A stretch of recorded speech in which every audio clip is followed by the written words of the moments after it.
नमस्कार, मैं हूं प्रवीण दुबे। तो एमपी में अब सरकार भी खासी सक्रिय हो गई, सदन भी बहुत सक्रिय हो गया। सत्ता पक्ष तो लगातार रफ्तार में है ही, विपक्ष भी स्पीड में दिखने लगा। कुल मिलाकर सब कुछ चलायमान है। कुछ महत्वपूर्ण फैसले सरकार के हो गए, कुछ सदन ने मिलकर ले लिए, कुछ विपक्ष ने भी ले लिए, कुछ आगे होने वाले। आज नरेंद्र सिंह तोमर सर्वसम्मति से विधानसभा अध्यक्ष चुन लिए गए। अब बारी मुख्यमंत्री मोहन यादव की नई टीम की है।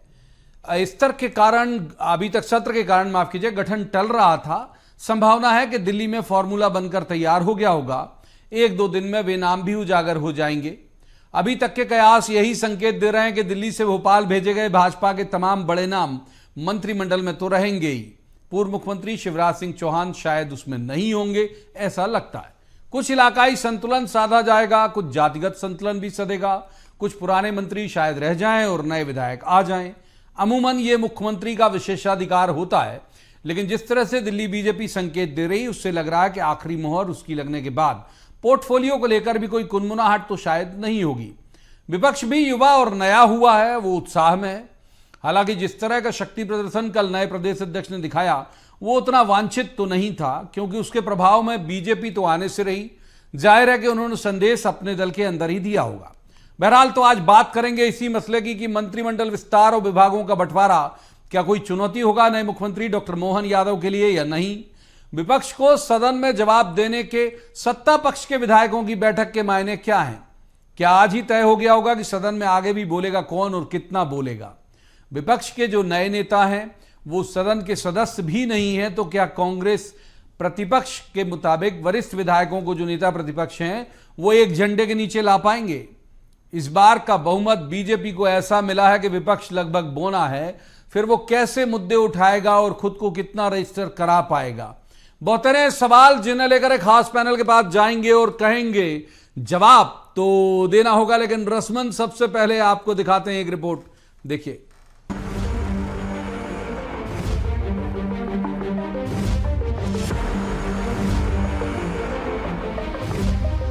भारी भरकम बहुमत से सदन में आई बीजेपी यूं तो मोहताज नहीं है किसी मसले को गरमाने या कमतर करने में किसी की मदद लेने के लिए। उसने एक आक्रामक रणनीति बनाई है कि सदन से लेकर सड़क तक बीजेपी हर जगह भारी दिखे। यूं तो इस बार सदन में बीजेपी के वरिष्ठ सदस्यों की भरमार है, लेकिन फिर भी कल की डिनर डिप्लोमेसी और आज विधायक दल की बैठक के बहाने भी सरकार और संगठन को कैसे आगे ले जाना है, इस पर भी भरपूर मंथन हुआ। संभावना है कि कल मुख्यमंत्री मोहन यादव दिल्ली जाएंगे और परसों टीम मोहन के सदस्यों यानी उनकी कैबिनेट के नाम तय हो सकते हैं। हालांकि बीजेपी का हर निर्णय आकलन और अनुमानों से परे होता जा रहा है, फिर भी संभावना है कि जो सांसद विधायक बने हैं उन्हें भी मंत्री बनाया जा सकता है और कुछ नए लोगों को भी शामिल किया जा सकता है। बड़े संभागों से ज्यादा नाम हो सकते हैं और छोटे संभागों से कम। जातिगत संतुलन भी उसी क्रम में साधा जा सकता है। हालांकि जब तक दिल्ली से नाम तय ना हो जाए, तब तक कोई कयास लगाना समझदारी तो नहीं होगी। नए सदस्य आए हैं चुन के, और आमतौर पे जब भी नई विधानसभा का गठन होता है तो पुराने और नए दोनों तरह के विधायक रहते हैं। उसी प्रकार की स्थिति अभी भी है। निश्चित तिथि का तो अंदाज नहीं है, लेकिन जल्दी होगा।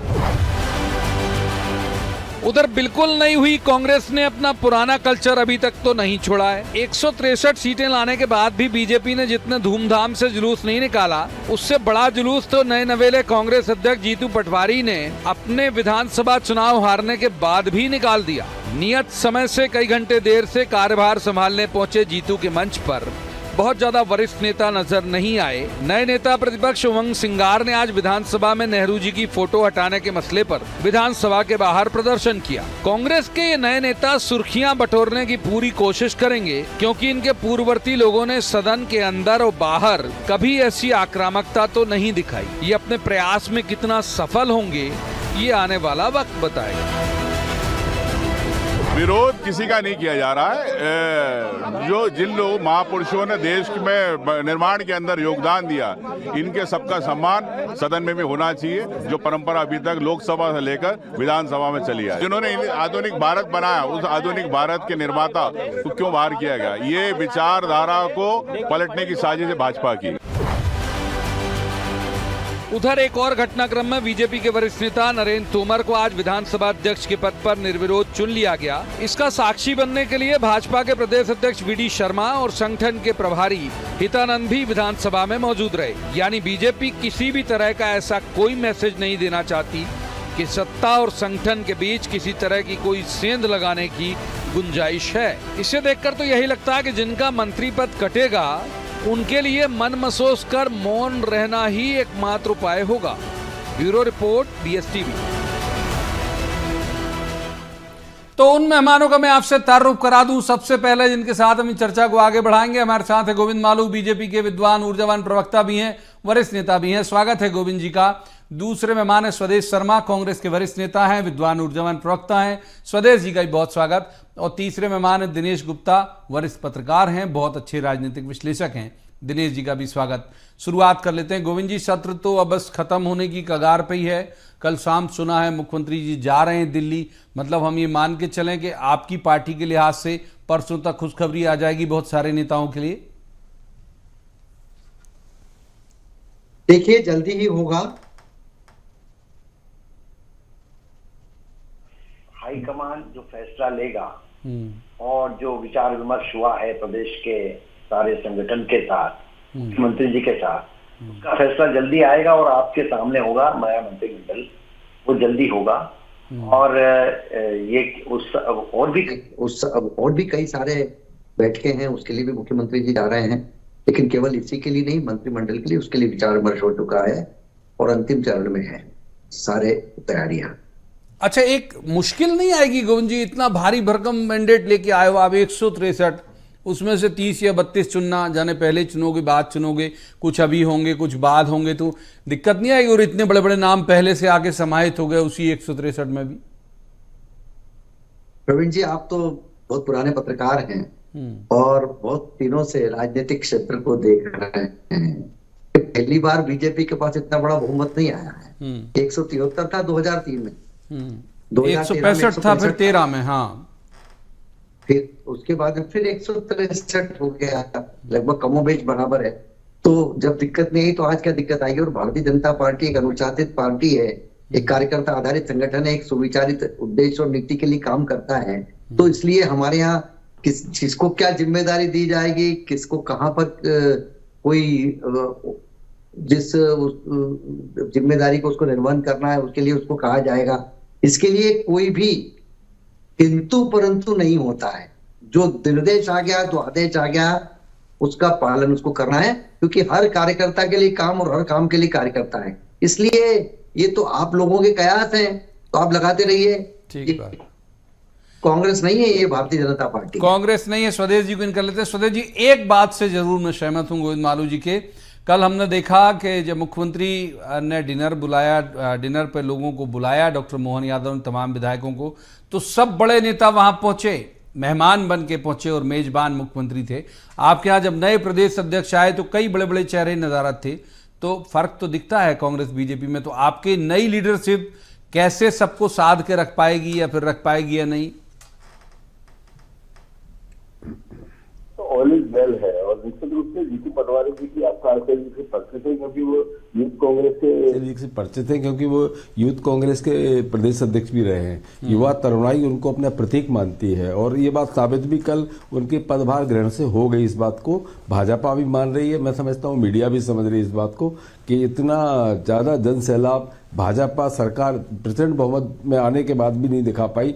मुख्यमंत्री खुद अपने गृह नगर पहुंचे तो वहां नहीं दिखा पाई, लेकिन जीतू पटवारी जी के पदभार ग्रहण ने ये साबित कर दिया कि मध्य प्रदेश का युवा जीतू पटवारी जी के कांग्रेस के साथ है। रहा सवाल भाजपा अपने बारे में सोचे, जिस भारतीय जनता पार्टी को आप अभी 173 सीटों की बात कर रहे थे, 163 सीटों की बात कर रहे थे, 166 की बात कर रहे थे, तो इतनी भारी भरकम सीटें लाने वाली उमा भारती जी भी थी, उनको कितने एक झटके से बाहर किया, और बाहर ही क्या किया, प्रदेश से बाहर कर दिया उनको, उत्तर प्रदेश से जाकर चुनाव लड़ाया।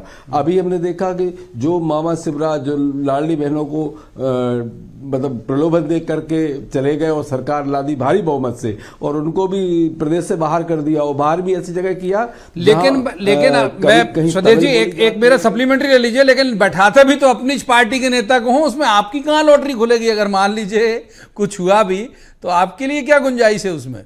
नहीं तो इनके यहाँ आंतरिक लोकतंत्र नहीं है, इनके यहाँ रिमोट कंट्रोल से काम चलता है। आपने देखा होगा विधायक दल का नेता विधायक दल चुनता है, चुनने के बाद हाईकमान मोहर लगाता है। इनके यहाँ ये परंपरा भी टूट गई, उन्हें पता ही नहीं चला कहाँ से सीएम आ रहा है। मतलब अमित शाह और मोदी जी इनके बराबर टक्कर में कोई खड़ा ना हो पाए, उनको खत्म करने पे भाजपा ने काम किया है। और निश्चित रूप से इसीलिए परेशानियां आ रही कि मंत्रिमंडल के गठन में इतना वक्त लग रहा है। तीसरे मानक कर लेते हैं आपको भी वक्त दिया पर्याप्त। पहले सवाल में मैं कोशिश करता हूं कि जो पॉलिटिकल गेस्ट हैं उनकी पूरी मोटी मोटी बात पहले सवाल में ही आ जाए।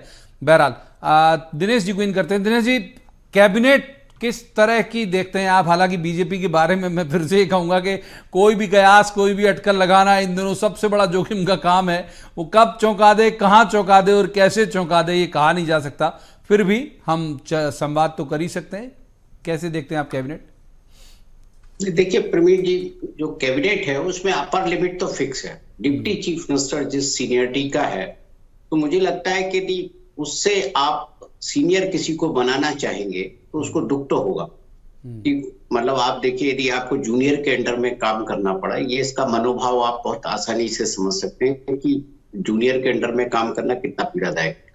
जगदीश देवड़ा हो या राजेंद्र शुक्ला हो, आप तो चीफ मिनिस्टर तो छोड़ दीजिए, चलिए किसी को भी बनाए, लेकिन डिप्टी चीफ मिनिस्टर की अपर सीलिंग पर आप जाए तो उसके हिसाब से जो लोगों को आपको लेना है, तो वो चेहरे तो मुझे नहीं लगते कि होंगे जिनको दिल्ली से भोपाल भेजा गया। उम्मीद तो ये हो रही थी कि जो दिल्ली से भोपाल आए हैं वो मुख्यमंत्री नहीं बने तो उप मुख्यमंत्री बन जाए, लेकिन वो उप मुख्यमंत्री भी नहीं बन पाए। तो अब मंत्री बन के जो केंद्र में रहे हैं या राष्ट्रीय स्तर पर जो नेता रहे हैं, वो यदि स्वीकार करेंगे तो निश्चित। हालांकि खबर तो ये है कि स्वीकार कर चुके हैं वो लोग, मंत्री बनने के लिए राजी हैं, ऐसी खबरें आ रही। तो फिर तो आप जो है कुछ कह नहीं सकते। यदि उन्होंने ये स्वीकार कर लिया है तो फिर, क्योंकि अपने ये भारतीय जनता पार्टी में केवल उदाहरण मिलता है ना कि मुख्यमंत्री रहने के बाद मंत्री बन जाता है, उसको कोई जो है उसका अहम कहीं प्रभावित नहीं होता, कहीं कुछ नहीं होता, वो कार्यकर्ता भाव से काम करता है, सेवा भाव से काम करता है। तो ये, लेकिन अंदर ही अंदर फिर क्या होता है, असंतोष तो होता है, वो किसी भी रूप में हो। यदि वो मुख्यमंत्री को टोकेगा तो असंतोष होगा, मुख्यमंत्री को बुरा लगेगा कि हमको मुख्यमंत्री को टोक रहा है। ये मतलब हर आदमी का स्वभाव होता है। शिवराज जी का स्वभाव था कि उन्होंने बाबूलाल गौर और कैलाश जोशी को जो है सारी चीजों के साथ सहन कर लिया।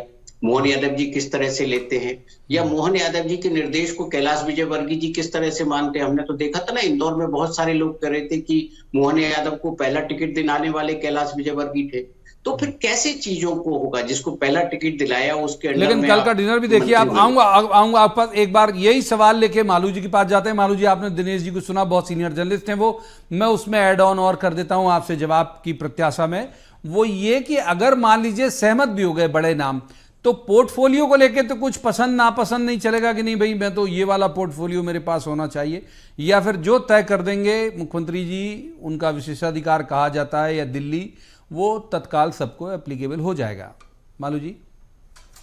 प्रवीण जी, भारतीय जनता पार्टी का कार्यकर्ता, चाहे वो विधायक रहे, सांसद रहे, मुख्यमंत्री रहे, मंत्री रहे, उप मुख्यमंत्री रहे, या कोई कैबिनेट मंत्री रहे, वो एक सिपाही की तरह व्यवहार करता है।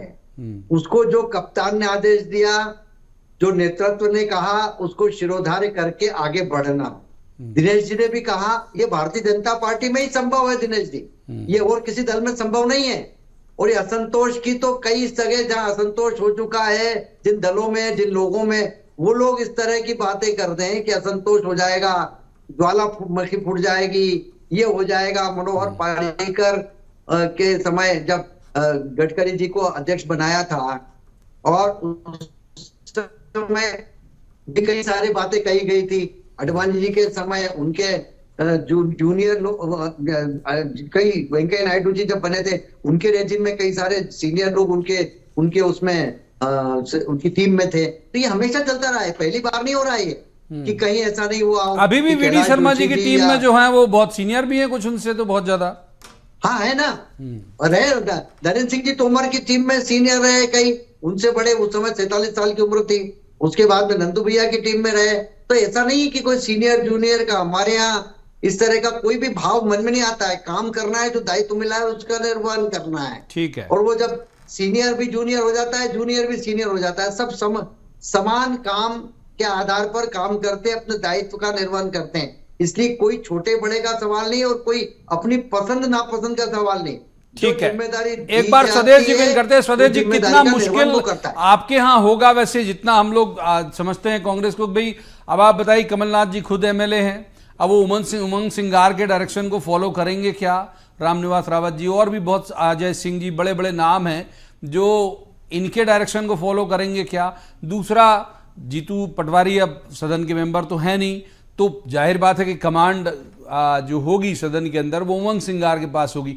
इनके यहाँ जैसा डिसिप्लिन आपके यहाँ तो दिखता नहीं है। अभी कल वाले उनके पदभार ग्रहण करने में भी ऐसे ही नजर आया।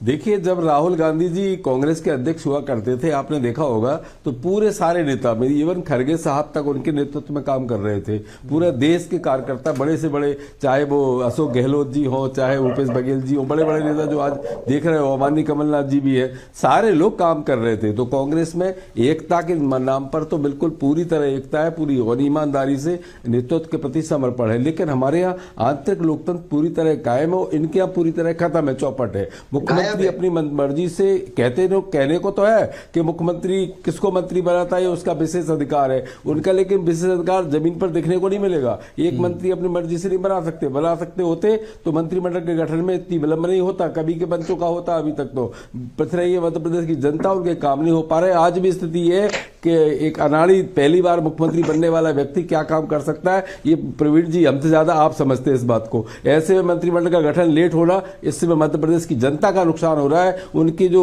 योजना है वो सब ठप पड़ी है, बंद पड़ी है। ऐसे में आप बताइए, लाइन ऑफ ऑर्डर की अगर बात करें तो उज्जैन में एक, जहां के मुख्यमंत्री जी निवासी है, इनकी ही विधानसभा में, इनके ही शहर में लाठियों से मार मार के युवा की मौत हो जाती है और वीडियो वायरल होता है। कानून व्यवस्था इतनी बुरी तरह चौपट हो चुकी है क्योंकि अभी तक इन्होंने विकेंद्रीकरण सत्ता का किया नहीं है, अभी उन्होंने मंत्रिमंडल का गठन नहीं किया है और इनका गठन इसीलिए चल रहा है। और आंतरिक लोकतंत्र अगर होता तो कभी के बन चुका होता। अब तो वहीं से नाम आएंगे तय हो करके और आप मन मर्जी के जिसको बनाना होगा वो बनेगा। कुल मिला करके आंतरिक लोकतंत्र की बात कहो तो ये कांग्रेस भी देखने को मिलेगा आपको। ठीक है, दिनेश जी को करते हैं एक बार। दिनेश जी, एक जो हमने टेम्परामेंट दोनों का देखा, जीतू पटवारी का भी और उमंग सिंगार का भी, उनको आप इस लायक सक्षम पाते हो कि जो बड़े बड़े नेता हैं, कमलनाथ जी तो अब एमएलए मान के चलिए, हैं ही एमएलए, वो उन्हें डायरेक्शन दे सकें कि अब हमको ये करना है, या अजय सिंह को डायरेक्शन दे सकें सदन के अंदर, उमंग सिंगार कि ये करना है, रामनिवास रावत को दे सकें कि ये करना है। तो आप दोनों के टेम्परामेंट से भी आप भली भांति परिचित हो, क्या ये संभव हो पाएगा कांग्रेस में? देखिए, कांग्रेस में बहुत सारी चीजें संभव नहीं है। जब राकेश चतुर्वेदी अजय सिंह की बात नहीं सुन सकते थे, फिर उमंग सिंगार की बात कमलनाथ कैसे सुनेंगे? और मुझे लगता है कि उमंग सिंगार कमलनाथ को कोई डायरेक्शन भी नहीं देंगे, वो उनसे निवेदन ही करेंगे, क्योंकि उनकी उम्र और जीतू पटवारी की उम्र या उमंग सिंगार की उम्र में बहुत जमीन आसमान का फर्क है। यही अजय सिंह के साथ है। लेकिन जो समकालीन नेता है उनमें भी तो टकराव होता है ना। कांग्रेस में तो ये टकराव बहुत आम चीज है, वहां उसे आप आंतरिक लोकतंत्र कहिए या कुछ भी कहिए, तो ये इसी गुटबाजी के कारण तो कांग्रेस जो है कितने फाड़ हो गई। ममता बनर्जी ले गई एक फाड़, एक जो है उत्तर प्रदेश में अलग हो गया, तो शरद पवार ले गए एक फाड़। तो ये ऐसे तो जो है फाड़ फाड़ कांग्रेस हो गई ना, तो उसका जनाधार खत्म हो गया। और इसी का फायदा भारतीय जनता पार्टी उठाती है, क्योंकि आप देखिए ना, यदि मध्य प्रदेश में ज्योतिरादित्य सिंधिया चले गए तो कांग्रेस कमजोर हुई ना। इस बात को 18 और 23 के चुनाव परिणामों में सामने आ गया। यदि वो थे तो अलग स्थिति थी, नहीं है तो अलग स्थिति है। तो कांग्रेस को यदि मजबूत करना है तो अपनी सारी चीजों, मर्यादाओं का हर स्थिति में ध्यान रखना होगा। जो अनुशासन है उसका पालन तो हर व्यक्ति को करना पड़ेगा। यदि जो है आप कांग्रेस में अनुशासन हो जाए, स्थापित हो जाए, तो फिर कांग्रेस ही नहीं रहेगी ना, फिर तो वो लोगों की पार्टी हो जाएगी। वो कांग्रेस में संभव नहीं होता। और ये टकराव की स्थिति आप देखिए तो शुरुआत है। यदि शुरुआत में जो है हम कुछ कह नहीं सकते, लेकिन आप यही हम साल भर बाद देखेंगे ना, किसी मुद्दे पे एक दूसरे के खिलाफ बयान चल रहे होंगे। जो विधायक दल और संगठन के बीच में ही टकराव शुरू हो जाएगा किसी मुद्दे को लेकर, किसी जो है सरकार के मुद्दे को लेकर हो जाएगा। तो बहुत सारी संभावनाएं कांग्रेस में बनी रहती है और भारतीय जनता पार्टी इसीलिए निश्चित आशंकाएं कह सकते हैं जिन्हें, संभावनाएं के बजाय आशंकाएं, तो उसी का फायदा भारतीय जनता पार्टी। ठीक है, एक बार मालू जी को इन कर लेते हैं। मालू जी, आपके लिए मुश्किल कम नहीं है, मतलब अभी आप देखो इलाकाई संतुलन आपको साधना है, जातिगत संतुलन साधना है। 5 हिस्से एमपी के बटे हुए हैं, तो बुंदेलखंड, महाकौशल, पिछली बार महाकौशल को बुरी तरह इग्नोर किया था आपने, इस बार जाहिर करना पड़ेगा। खुद प्रहलाद जी वहां से आते हैं और भी बड़े बड़े नाम है वहां से। ट्राइबल और अभी तक इस लिस्ट में नहीं है, साथ कुछ एक जातियां तो दिख गई, ट्राइबल नहीं है, उसे साधना पड़ेगा। तो ये सब संतुलन साध पाएंगे आपको लगता है? जब इतने बड़े बड़े नाम, जाहिर है कि वो बहुत सारे लोग इग्नोर भी होंगे, हो सकता है जो पिछली गवर्नमेंट में मंत्री थे वो इग्नोर हो जाएं ऐसे में। प्रवीण जी देखिए, जब व्यक्ति सब साथ होते हैं, जब सबका एक ही बात होती है कि जो नेतृत्व कहेगा हम उसको मानेंगे, तो बाकी संतुलन साधने में इतनी दिक्कत नहीं होती। कांग्रेस में हमारे मित्र बता रहे थे कि युवा शक्ति, युवा तरुणाई उमड़ पड़ी, तो भैया 35,000 से आ रहे, तब युवा तरुणाई कहाँ गई थी? और युवा तरुणाई थी तो अपने बुजुर्ग लोग कहाँ चले गए? जीतू पटवारी आए तो बाकी सब पूरे ऊपर के गायब हो गए। तो हमारे यहाँ सब लोग अपनी जिम्मेदारी का उनको एहसास है, और जो केंद्रीय नेतृत्व कहेगा वो उसको पूरा पालन करना है और करेगा भी। और जहां तक संतुलन का सवाल है, भारतीय जनता पार्टी तो संतुलन का ही नाम है, पूरे देश में संतुलन कायम करा है, सबका साथ, सबका विकास, सबका विश्वास, सबका प्रयास। तो ये संतुलन का काम है। हम राजनीतिक क्षेत्र में भी, प्रशासकीय क्षेत्र में भी, शासन के क्षेत्र में भी, हम सभी वर्गों में संतुलन कायम करके सबको सबका लाभ मिले, उसके लिए काम करते हैं। इसलिए हमारे यहाँ असंतुलन जैसी स्थिति यदि होती तो हमको चुनाव में इतना बड़ा वर्डिक्ट ही नहीं मिलता। और आप देखिए अभी लोकसभा चुनाव आने वाले, पिछली बार 28 मिली, इस बार क्लीन स्वीप होगा 29 जीरो के साथ हम फिर से यहाँ मोदी जी की झोली में 29 सीटें डालेंगे और फिर से देश के प्रधानमंत्री मोदी जी बनेंगे। ठीक है, तो संतुलन का ही काम है, संतुलन का काम है। स्वदेश जी, ये तो पूरी सीटें जीतने का दावा भी कर रहे हैं। और नंबर दो जो एक बड़ा सवाल है वो ये है कि भाई कल के शक्ति प्रदर्शन के मायने क्या थे? जो मालू जी कह रहे हैं कि भाई वो तो खुद हार चुके हैं, फिर इस शक्ति प्रदर्शन के मायने क्या थे? ये मैसेज किसको था? बीजेपी को था, पब्लिक को था, या अपनी ही पार्टी के वरिष्ठ नेताओं को था कि साहब देखिए मैं सक्षम हूं, चला लूंगा संगठन? किसके लिए था ये मैसेज? देखिए प्रवीण जी, ये लोकतंत्र है और लोकतंत्र में मैं समझता हूं चुनाव सबसे अहम चीज होती है। और हार जीत होना, दो लड़ते तो एक तो हारता है एक जीतता है, लेकिन इसका मतलब ये नहीं हो जाता कि वो आदमी खत्म हो जाए, जनता की आवाज उठाना बंद कर दे। संगठन का काम देखने की बात है तो सांगठनिक क्षमता जीतू पटवारी जी में बहुत अच्छी है, बहुत जबरदस्त है। इतनी अच्छी जबरदस्त है कि मैं समझता हूं कि कल के उससे पता चल ही गया होगा, सब जान चुके होंगे कि जीतू पटवारी के साथ युवा उनका कितना बड़ा मतलब समर्थन है, वो किसी से छुपा नहीं है। अब बात ऐसी करो कि ये कहते हैं मैं पूरी सीटें हम जीत जाएंगे और कांग्रेस से खत्म हो जाएगी। अरे खत्म तो अंग्रेज नहीं कर पाए थे, तो आप क्या कर पाओगे? ठीक है, आप किसी भी तरह से साम दाम दंड भेद, आप लोकसभा नहीं चलने देते, 149 लोगों को सस्पेंड कर देते हो, सांसदों को। आप 1969 में खत्म हुई कांग्रेस तो, आपके खिलाफ जनता की कोई आवाज उठाए तो आप कितनी प्रयास भारतीय राष्ट्रीय कांग्रेस 1969 में खत्म हो गई। कांग्रेस एक विचार, देखिए कांग्रेस एक विचार, कांग्रेस के तो 2 टुकड़े हो ही गए थे उस समय। होती नाम वो सत्ता का विचार है, वो संगठन का विचार चला गया। नाम आगे पीछे हो जाए लेकिन विचारधारा खत्म नहीं होती। वो संगठन कांग्रेस थी, शामिल हो गई थी जनता पार्टी में। सब भाई हम मंदिर मस्जिद नहीं करते, हम 3 तलाक नहीं करते, हम लोग जो मानते हैं वही करते हैं। वोट भी तो नहीं मिलते भाई, फिर ऐसे में आपकी बात नहीं मानी लोगों ने। दुकान खोलते हैं, मोहब्बत से रहने की अपील करते हैं और उस पर आगे बढ़ते हैं। नफरत फैलाते हैं, मोहब्बत नहीं करते। अगर कुर्सी हमारा लक्ष्य होता है, जिस तरह से आज भारतीय जनता पार्टी और मोदी जी चला रहे हैं ठीक देश है। को, अगर ऐसा दिनेश जी को इन करूंगा, माफ कीजिए, दिनेश जी को इन कर लेते हैं। दिनेश जी को बहुत वक्त दिया सर, दिनेश जी को इन कर लेते हैं, वक्त फिसल रहा है हाथ से तेजी से। दिनेश जी आप 3 आऊंगा, मालूम साहब अगर वक्त रहा तो आऊंगा, पहले दिनेश जी को इन कर लेते हैं। दिनेश जी, शिवराज जी, कमलनाथ जी, दिग्विजय सिंह जी, ऐसे कुछ एक और जी हैं, इनकी भूमिका क्या देखते हैं आप दोनों ही दलों की अगर हम बात करें?